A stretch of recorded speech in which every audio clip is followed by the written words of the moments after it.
Hello ladies and gentlemen, Big Daddy Top Hat here. With the beat 'em up renaissance period now being in full swing, we have been getting quality game after quality game from this exciting genre.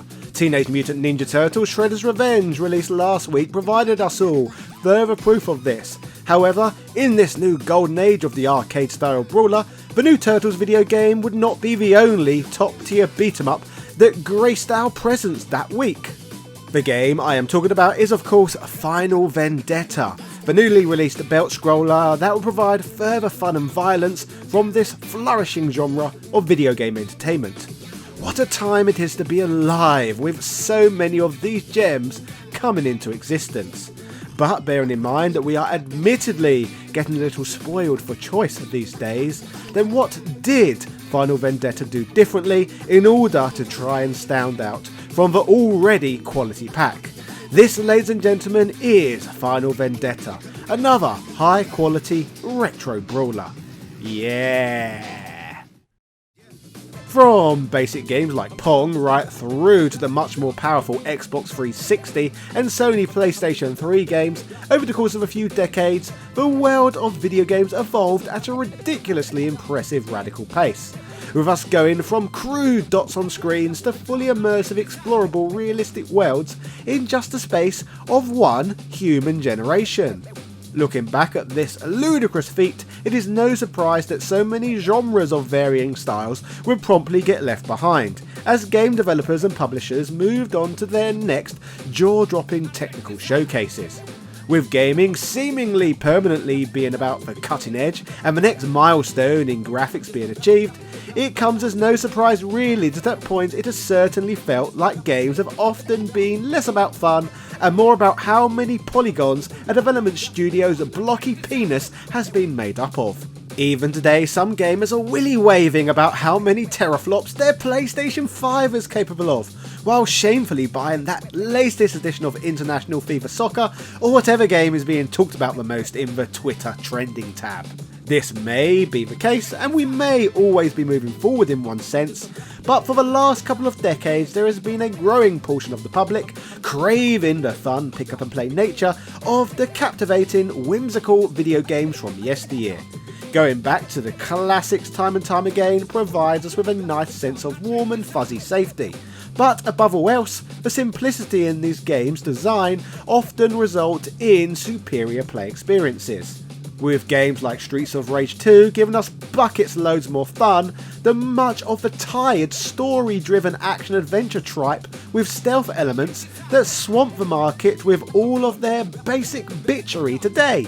Holding this thought, it is no wonder that a huge demand for games that have more in common with the 80s and 90s is becoming more and more apparent. One company who has capitalised on this trend is the development house behind Final Vendetta. But this isn't their first retro revival of a game, as they have proved their level of pedigree multiple times in the last few years.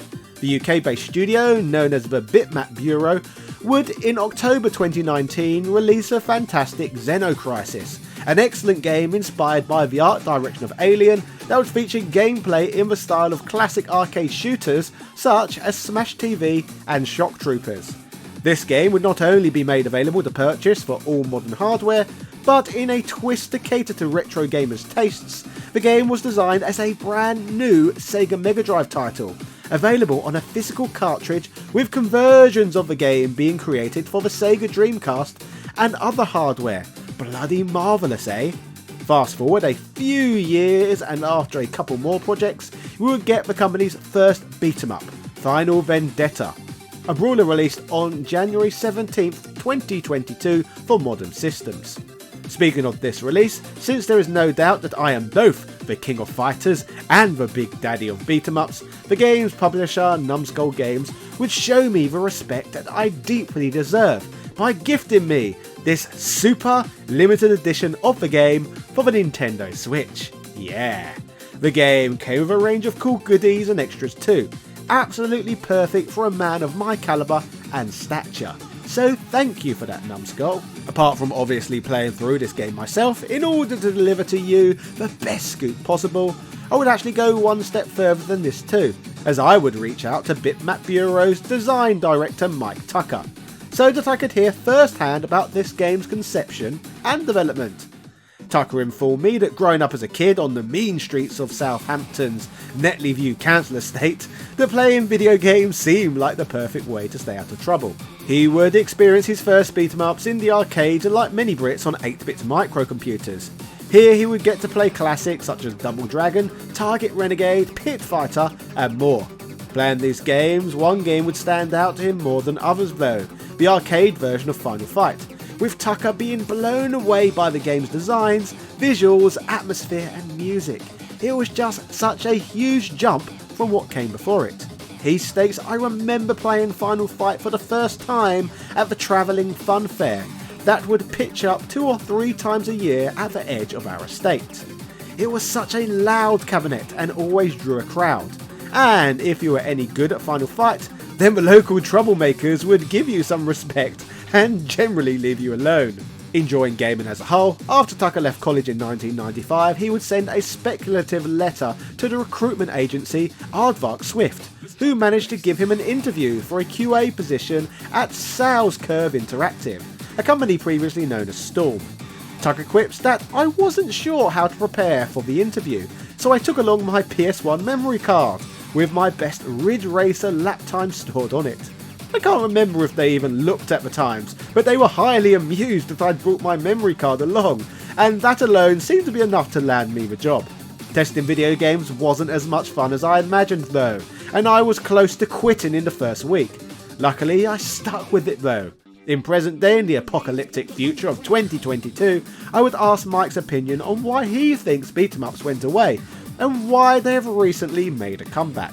Mike would add, "I think there are several reasons really. The emergence of Street Fighter 2 and the huge impact it had on video games meant that there was a sudden gold rush towards versus fighters, and beat-em-ups were largely forgotten. I also believe that the push for just about everything to be 3D in the mid to late 90s, and the realisation that beat-em-ups didn't work terribly well in 3D, was largely responsible. Games such as Fighting Force and Final Fight Streetwise are testament to that. With Capcom pretty much perfecting the genre, it felt like there was nowhere else for the genre to go. Then, of course, there was the subsequent death of the arcade. Regarding the comeback and the arrival of Final Vendetta, he would state that Streets of Rage 4 has undoubtedly put beat-em-ups back on the map again. But beyond that, there's been a massive resurgence of retro games in general. Some genres and titles managed to stand the test of time, with many of the classic beat-em-ups being just as much fun today as they were. I think there's always going to be a demand for arcade titles that you can easily pick up and get into for 30 to 60 minutes, and not have to commit hundreds of hours to. So with the market being present for such a game, the reasoning behind the game's arrival is clear, and in a separate interview with godisageek.com, Mike would outline what makes Final Vendetta different from others. He comments Final Fight and Streets of Rage 1 and 2 were pretty much the benchmark, as we wanted to create a classic with that 90s look and feel, although with our own refinements and touches.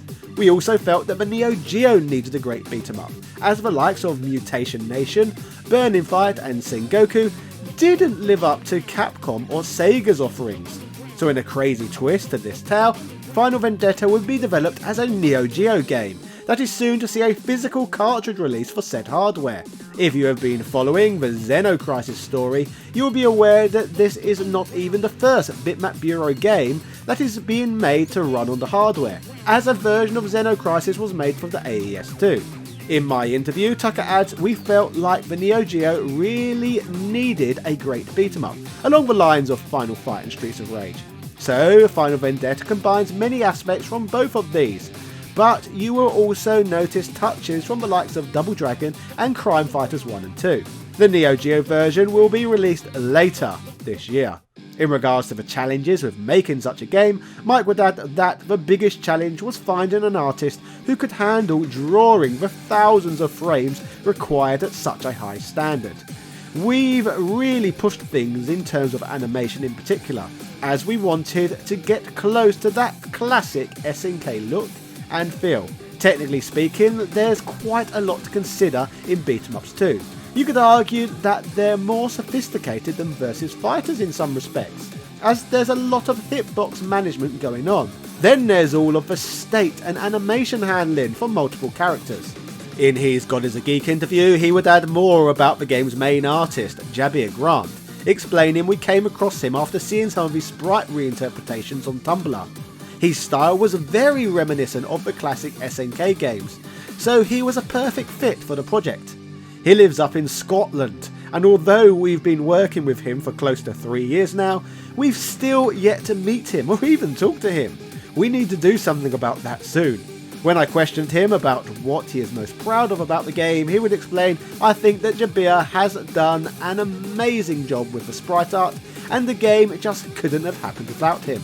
The background work by Derek and Constantine is excellent too.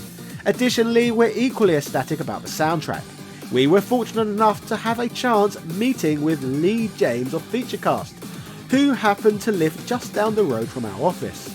Being a huge Streets of Rage fan and a top DJ producer, this was the dream project for him, with the soundtrack spanning many electronic music genres that were so prominent in the UK in the 90s, such as techno, house, drum and bass, garage, hip-hip, gabba and more. All in all though, we're happy that we finally made a beat-em-up that we believe looks, sounds and plays as good as the classics. Regarding these individuals, elsewhere he would praise them more, stating, they both did an amazing job and really helped bring the stages to life. Right now, Constantine is living in Kiev, which is obviously not a good place to be. He frequently gives us updates on the situation over there and somehow manages to continue working despite everything that is happening around him.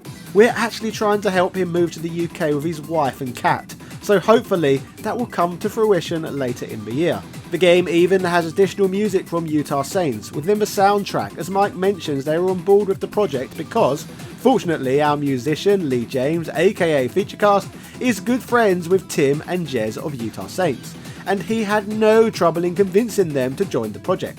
The collaboration with Utah Saints was the icing on the cake. I would also ask Mike what he thinks defines Final Vendetta over other modern brawlers, and he would reply, I would say that Final Vendetta adds a little more intelligence to the classic beat-em-up gameplay. Each enemy needs to be tackled differently, and although you're free to spam the attack button, that will only get you so far, and you'll need to make judicious use of the block and dodge actions to achieve the higher ranks and complete the game on the higher difficulty levels. We've kept everything deliberately old school whilst adding a few modern refinements and touches of our own, which we hope that both modern and retro gamers alike will appreciate. We've also got cricket bats and a seagull that you can kick to gain an extra life. What more do you need?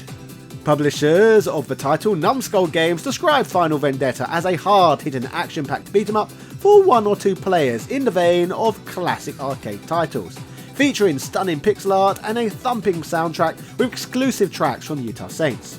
Brawl with the bad dudes and tough girls as you fight through dangerous environments.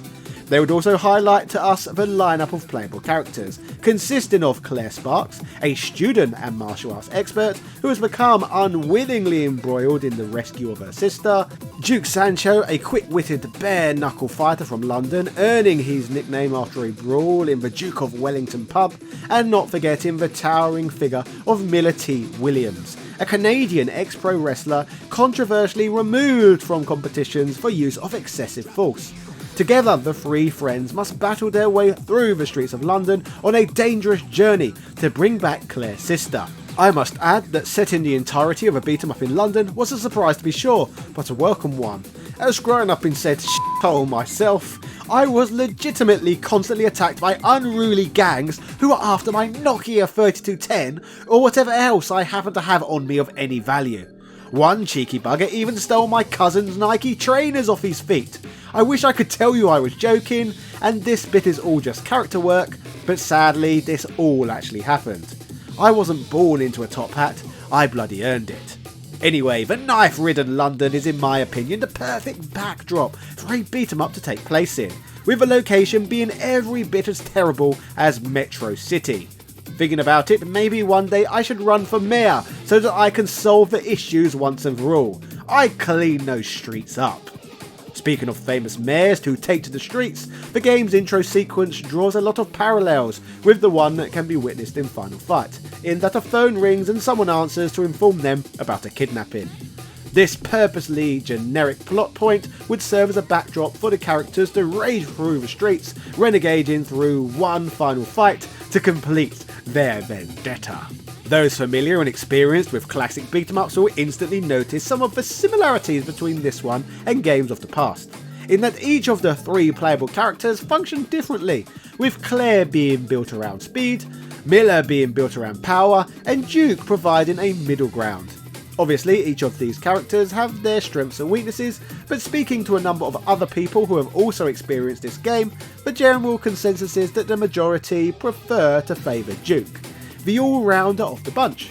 This game doesn't provide the longest of playthrough experiences, only presenting 6 different stages. But at present, do not worry about playing through these too quickly, as the hardcore fighting action in this game pulls no punches. While the majority of modern beat-em-ups, in my opinion, are kind of chill, such as River City Girls, Streets of Rage 4 and the newly released Shredder's Revenge, Final Vendetta on the other hand is tough as nails, where you will find yourself losing time and time again as you slowly learn to master the game. In this regard, this makes the game much more faithful to the arcade beat-em-ups and brawlers on consoles of old, than that of its more modern fellow contemporaries. As like Xenocrisis before it, this game is just as much about getting good as it is simply experiencing. This very old school game design brings with it a level of addiction and one more try appeal that is simply lacking in most modern games, whether they be retro inspired or not, and keeps you coming back over and over again to learn and improve so that perhaps you can finally beat it. In all the modern brawlers I've played through recently, there isn't any real consequences to losing, as at worst if you die in combat, you can start from the beginning of a stage that you are currently stuck at. Final Vendetta on the other hand is far less forgiving, and throws you straight back to the beginning of the game the moment that you get a game over. And my god are you likely to be thrown back to the start over and over. Personally, I appreciate this style of game design, as it is what I have grown up with, and is faithful to the style of the genre as a whole. But as of writing this script today, on June the 18th 2022, just 1 hour ago, the Bitmap Bureau has posted a tweet whereby they announced they will be adding a new casual mode to the game. Filthy casuals. Apparently there has been a number of players whining that the game is too difficult for them, with them asking for infinite continues, with the company noting it is really hard to please everyone. Personally, I hope that they do not buckle to the pressure of adding infinite continues, as then you would be able to run through the entire game in under 45 minutes. This would completely remove the satisfying feeling of getting through each stage. Considering that this is clearly a game aimed at the retro market, I have no idea who would want to nuke the game's difficulty in such a way, as in my opinion it is one of the game's most charming features, giving it an authentic old school feel. So what sort of weak-willed, self-improvement hating losers are complaining that they want a quick, easy ride? What a bunch of buttheads. Who knows, maybe these requests to make the game easier are from sleazy corporate game journos, who simply want all games to be as easy as possible so they can reach deadline crunch time in a timely fashion, so they can publish their articles with their hollow score numbers next to them. Thankfully, Big Daddy Top Hat only works for Big Daddy Top Hat, so I have no such concerns about a boss breathing down my throat in order to deliver such content. Speaking of fixes though, I would change one thing. The game features a practice mode, which ludicrously can only be unlocked after you have already beaten the game. I mean, wouldn't it be more practical to be able to practice combat in a title when you are still only learning the mechanics? But that's just me. Either way, there is a cheat code to unlock practice mode along with other features if that floats your boat. But still, a strange choice in my opinion.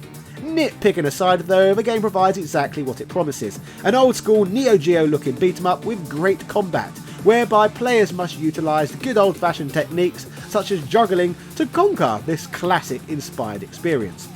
Playable characters each have a selection of punches, kicks and jumps to utilise, and double tap special attacks combined with the super button can be taken advantage of to chain moves together. Dodging and grabs are also possible, adding to the strategy, and like in many beat-em-ups before them, there are dozens of different moves and combos to master that if you are into this sort of thing, it will have you coming back time and time again. Different weapons can also be picked up and utilised to smash against foes, with each weapon functioning differently depending on its shape and weight. Speaking of pickups, there is also an array of succulent street food to sample, which like in many other games that inspired this, can be shamelessly and disgustingly picked up off the floor, then greedily devoured to replenish health. Yum yum. This is all illustrated through the use of stunningly animated pixel art that, when paired with the thumping soundtrack from the likes of the Utah Saints, provides an awesome ambience for this athletic action. Many more tropes of the beat 'em up can be found throughout, such as the classic lift section, a feature that is illegal not to program into a brawler. Each stage also of course has its own unique boss fight that all have their own more complex attack patterns and strategies that need to be overcome in order to defeat them, often providing the toughest obstacles for players to get past. Having looked around the information superhighway, aside from the game's difficulty, one of the main nitpicks the game has faced has been its lack of originality. But then again, is originality really something you're looking for when wanting to play a retro game? Personally, I liked how faithfully that this video game felt like one of the past, and more importantly, the influence that it took from the art style of video games that can be found on the Neo Geo. To me, it looks like that on an artistic and conceptual front, Mike Tucker and his team have achieved exactly what they set out to do: create the single greatest beat 'em up that will be able to be experienced on Neo Geo hardware. Final Vendetta is this game. So, ladies and gentlemen, that was the story of Final Vendetta, another high quality retro brawler. Let me know in the comment section down below what you thought of this video and if you have tried this game out for yourself, or if after watching today's content it has tempted you to give it a go for yourself. Personally, I thoroughly enjoyed this game. If you want more content on beat 'em ups, I have already covered the majority of the big ones on this channel in the past, from old school hits such as TheBlueDragon and Renegade, to the new daddies of the scene like Streets of Rage 4 and Shredder's Revenge. So why not subscribe, ring that notification bell, and check out my beat 'em up playlist preceding this video. Videos like this are in part made possible due to the generous support I received via Patreon, allowing me to work on long, deep dive videos like this on a full-time basis. Speaking of these wonderful individuals, special thank yous go out to A Murder of Crows, Carl Johnson, Sebastian Velez, Heyo Paulo Lopez, Nostalgia Collector, Ben Harradine, Goriai Marcinio, Ron Dinched, Evan Border, Philip Manth, Azure Archive, Joaquin Varela, Michael Calix, Ego, Jordan Durant, Ian Boyle, Nick Daniels, Princess Zana, Daniel Daly, Computer Man, House of the Ted, Gary Binkett, ECU Professor, Johnny Holly, August Piazza, Justin Wang, Capcom vs SNK, Hermes Gonzalez, Man Shovel, Michael Hall, Sang He, Norma Stitz, Langston Miller, Noob, Sarah Powell, Vlamik Renee, Marinara Liga, TOG Driver, Luras Fiant, John Bates, David Bauer, Chris Fisk, Rick67, Antonio Rodriguez, Craig Jenkins, Synth Spaces, Punk Toast, and everybody else who backs my work on the Patreon platform. Thank you for helping me make my dreams and goals a reality. Yeah, let's conquer the world.